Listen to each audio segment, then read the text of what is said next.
I'm in my prayer room and I am reading the book of Esther. And I have read this book many times, but something new that spoke out to me is this. In the book of Esther, it from the very beginning, basically in the beginning of Esther, that Haman is against Malachi. From the very beginning, the plot begins to thicken, and the enemy starts to use Haman to be able to take out Mordecai. And Mordecai is the one who adopted Esther and raised Esther. And Haman gets angered with pride and all these things, and this anger burst up against Mordecai, because he won't bow down to Haman. He refuses to give him like what he thinks that he is. Like Haman's like, I'm better than you. And these plots start to build against Mordecai. And because of this, because he wants to get even with him, he wants to show his power over him and wants to take him out, because he's got a plan and a purpose on his life, because his plan and his purpose was for him to raise up Esther and in such a way, and then also to be an advisor and a spiritual guidance to Esther as well, who is in the palace, who we all know the scripture about, that she was born for such a time as this, to save her people, to be the voice for her people who had no voice. So anyway, everything is plotted against him. Haman wants to take him out, and he ends up raising up on power. So he plots. He's like, finds out that he's a Jew, and he goes to the king, and he manipulates and he twists things around to make like the Jews look like the bad people. And so the king's like, sure, do whatever you want. Here is my ring. And he can go out and do whatever he wants. And so then he puts out an order that for all the Jews to be murdered. And not only was that not good enough, but he's already starting to plot. And he's like, he sends people out to go out and start to get things ready for Mordecai to be hanged. And the amazing thing is that God, I believe God, it doesn't say this in the scripture, but I believe God stirred up the king so he couldn't sleep. So he has servants come in and they start reading to him. And one of the things they end up reading to him is that Mordecai had saved the king earlier, but nothing was done to reward the king, because he overheard two eunuchs that talking about the king, and they were going to plot to murder the king. And so Mordecai brought that to surface. So then the king, nothing happened to the king, and so forth. And so he hears about this, so he calls Haman in, mind you, who is plotting to kill him, has plotted and made plans for these things, I can't remember what they're called, to be made to hang Mordecai from.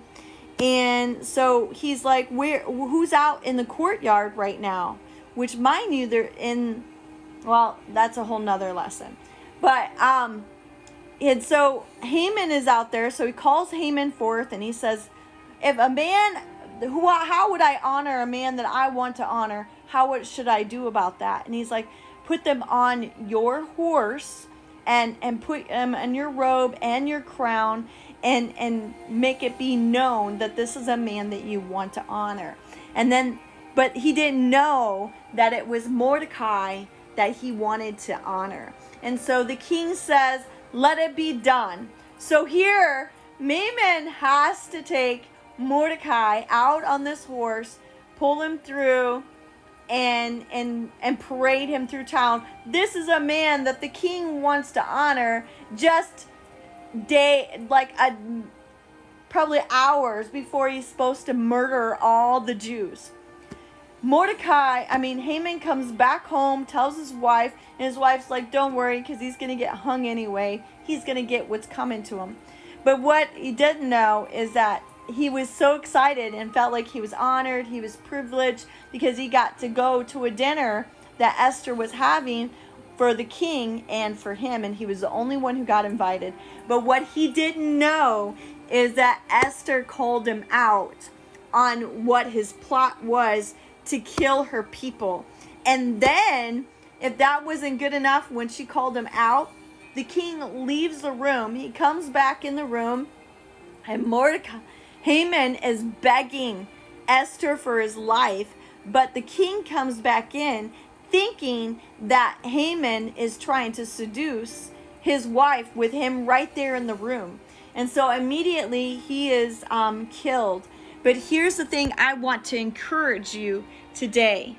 Maybe it looks like all odds are stacked up against you. Like the enemy has you backed into a corner, and it looks like all the odds are stacked up against you, and you don't know how you're going to get out. You don't know why it's happening, but I can tell you this.